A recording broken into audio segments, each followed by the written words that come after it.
Delegado!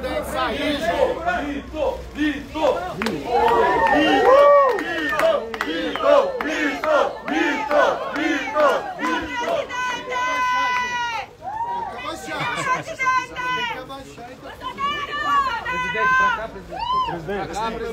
Aqui, aí. Presidente, aqui, ó. Vou baixar, pessoal, baixar. Baixa aí. Baixa aí, pessoal. Presidente, O celular, galera. Vamos baixar, galera, por favor. o senhor nomeou. Vamos abaixar. Abaixa aí. Celular aí, galera. Abaixa aí, por favor. Celular aí, E agora, Gente, vamos calmar! Baixa o celular, ei, baixa o celular. Tem que baixar o seu celular. Você tem que baixar o seu. Baixar. Gente. Me apoiando, muito obrigado. É nóis, presidente. Telefone só um pouquinho pra cá. Aí. Ô, de azul, abaixa aí o telefone aí, velho. Baixa aí, por favor. Por favor. ô Fotógrafo, baixa aí. Realmente. Baixa. Baixa aí, gente. Silêncio. Peraí. Ô, desculpa. Baixa. Baixa só um pouquinho. Da forma leviana como está sendo feito.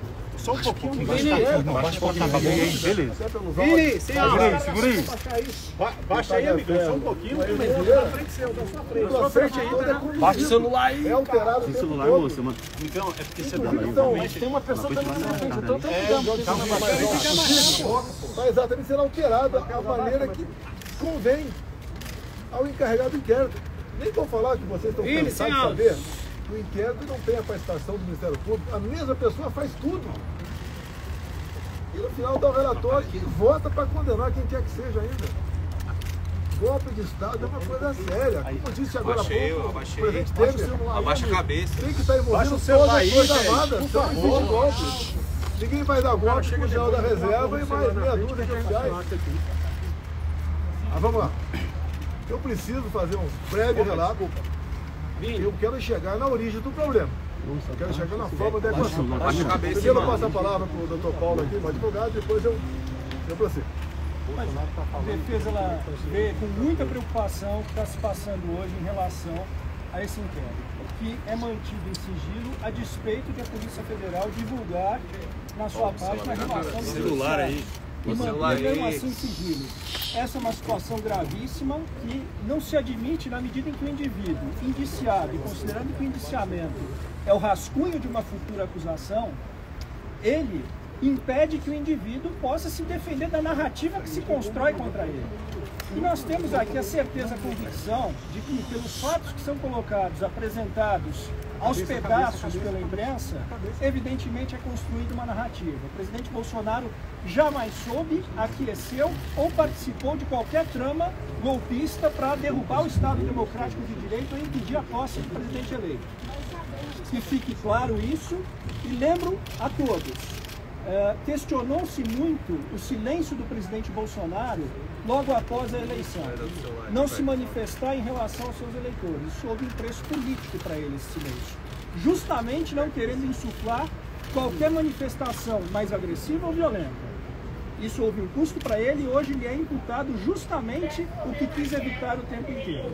É lamentável que hoje as pessoas que são indiciadas não saibam, não tenham a mínima ideia de por que estão sendo convocadas e apontadas como criminosos. Eu tenho que buscar a origem do problema. Alguns acham que a origem do problema foram as eleições. Abaixa aí, galera. Eu vou demonstrar que foi um pouco antes. Foi lá em 2018. Mas vamos agora dar uma focada em 2022. Pré-eleitoral. O que aconteceu? O TSE pesou na balança de modo que o resultado final fosse para o outro lado. O TSE agiu de forma bastante parcial. Resumindo, eu não podia fazer absolutamente nada.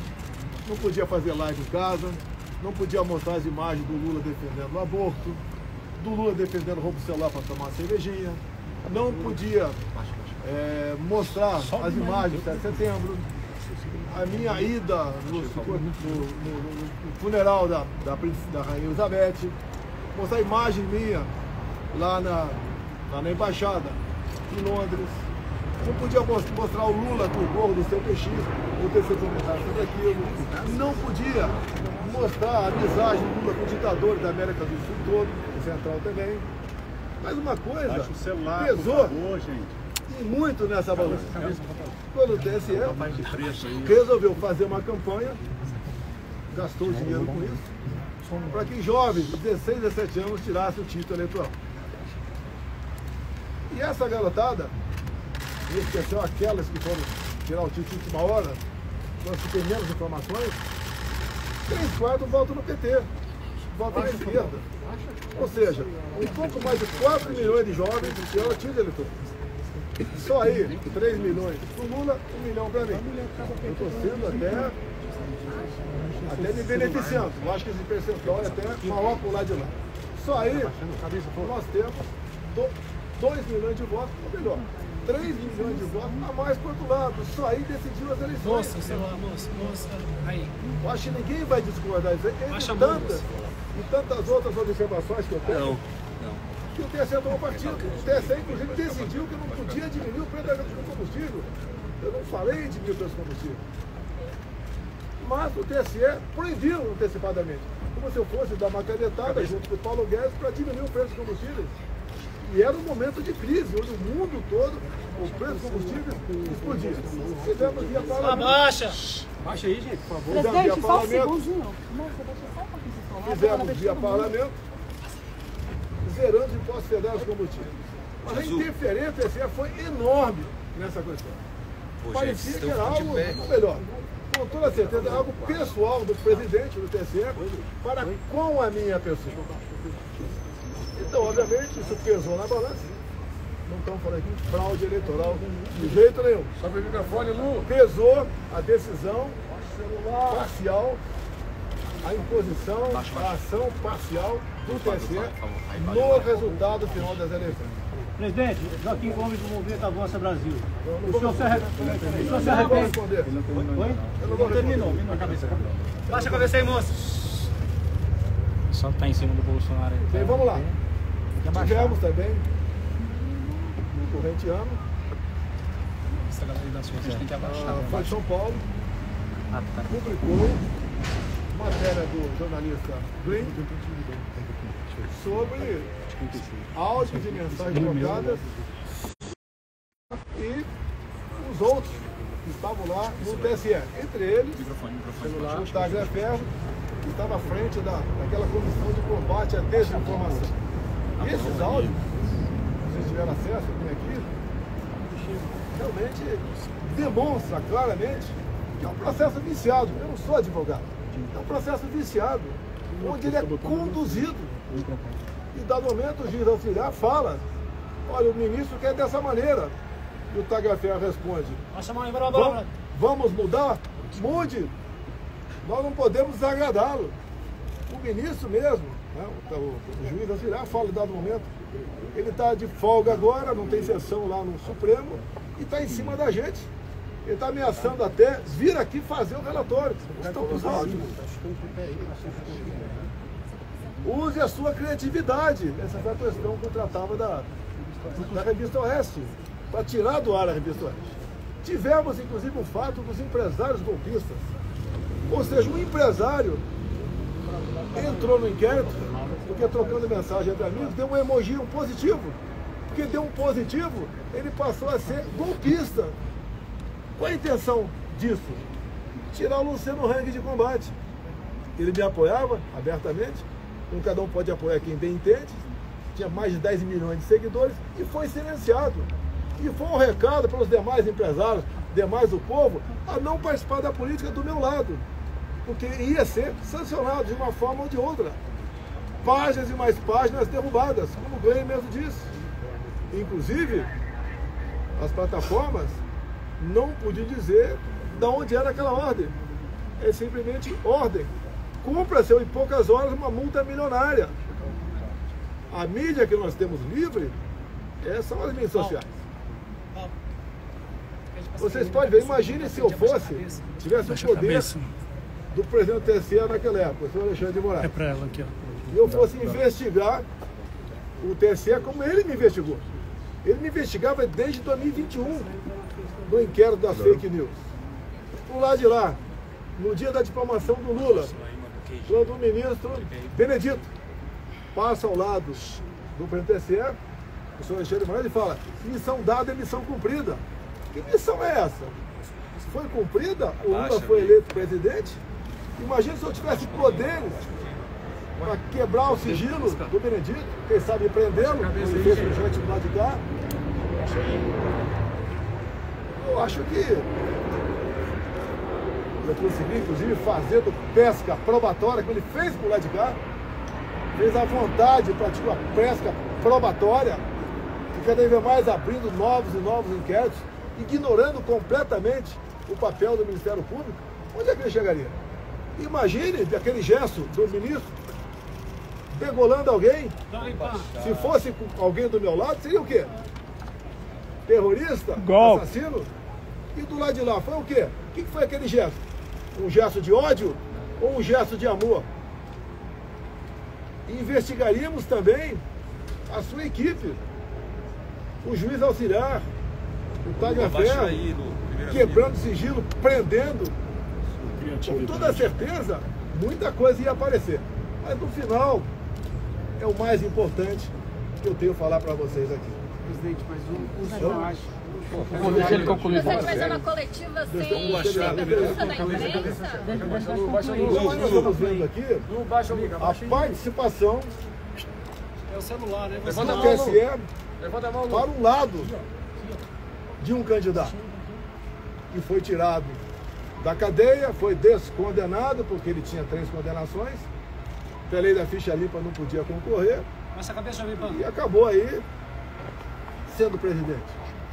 Também é bom falar aqui, estou inelegível por quê? Porque me reuni com embaixadores. E por que me reuni com embaixadores? Porque 2 meses antes, o senhor Fachin se reuniu com embaixadores também e terminou essa conversa com o embaixador dizendo o quê? Resumindo, tão logo o TSE anuncia o resultado, os seus respectivos chefes de Estado deveriam ou devem reconhecer o ganhador das eleições. Ele já tinha a resposta, ele já sabia quem ia ganhar. Vamos lá. Nós questionamos o TSE. O advogado do partido peticionou o TSE, buscando uma maneira de sanar algumas dúvidas da nossa parte e algumas inconsistências. Nada mais justo o advogado fazer isso aí. Em poucas horas, o senhor ministro presidente indeferiu e nos deu uma multa de 22 milhões de reais, alegando litigância de má-fé e atentando contra o Estado Democrático de Direito. Isso é muito importante. Tudo se resume Estado Democrático de Direito. Próxima ação, recomendo o pessoal, se for mexer aqui em Brasília, né? Vou tratar um advogado e falar, se tiver alguma multa você paga, não vai ser eu não. Eu não tinha como pagar uma multa de 22 milhões de reais. Nem com o Pix todo que eu recebi. E essa multa é justa? Cadê a nossa OAB? Cadê o papel do advogado? Que está sufocado, que não pode exercer com a devida liberdade a sua profissão. Basta ver aqui, pessoas condenadas a 17 anos de cadeia, onde os ministros que julgaram e condenaram não ouviram a voz do advogado daquele cliente. Eu nunca vi isso na minha vida. Que estado de exceção é esse? Agora vamos entender aqui algo que é muito importante, que é o fecho final. Nós temos a solução para isso tudo. Então, eu questionei, através do partido, a vitória do Lula. 2018, quando eu ganhei eleições, algum partido me questionou? Algum partido questionou o resultado da eleição de 2018? Acho que lá, moço. Alguém sabe algum partido? Não. Nenhum partido questionou o resultado das eleições de 2018. Extremamente importante. Mas, após o segundo turno de 2018, chegou um papel lá no TSE e a senhora presidente Rosa Weber resolveu, uma notícia de fato, né? Resolveu oficiar a Polícia Federal requerendo a abertura de inquérito. E assim foi aberto o inquérito. 1361, novembro de 2018, PF. Então o inquérito foi aberto, eu não sabia. Fiquei sabendo 3 anos depois. E foi questionada a minha eleição. E o TSE tem uma celeridade enorme a esse inquérito. Na primeira semana, o encarregado do inquérito, o delegado da Polícia Federal, colheu informações dentro do TSE. Bem, eu não sabia, ninguém sabia disso, até que chegou o ano de 21. No ano de 21, o Parlamento, a Câmara de Deputados Especial, voltou a discutir a PEC do voto impresso. Francisco. A presidente, a autora, Bia Kicis, deputada Bia Kicis aqui do DF. Ali então, alguém falou desse inquérito, 1361. E a comissão especial requereu, junto à PF, a cópia desse inquérito. E nessa questão, o requerimento foi aprovado por unanimidade. Todos os deputados de todos os partidos votaram sim, para que a Câmara tivesse acesso ao inquérito 1361. Assim sendo, o inquérito foi entregue pela Polícia Federal para a Câmara e a Câmara distribuiu cópia a todos os deputados. E, obviamente, era um documento ostensivo. Até para mim chegou a cópia desse documento.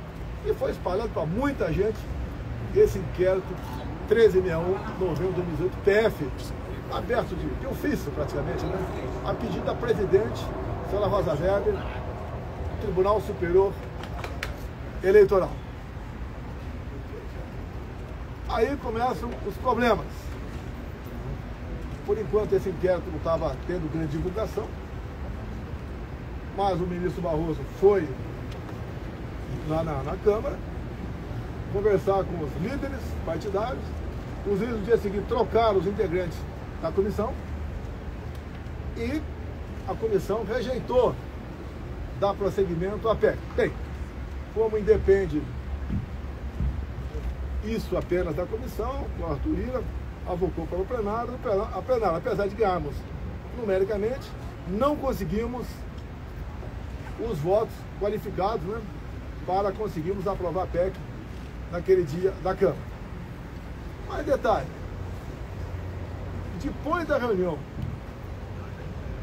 do senhor Fachin com embaixadores, que essa política é privativa do presidente da República, não é dele, não é de nenhum outro poder, eu fiz a mesma coisa. Convidei os embaixadores e convidei, por ofício, ao senhor ministro Fachin a comparecer no Alvorada. Convidei ele para comparecer no Alvorada.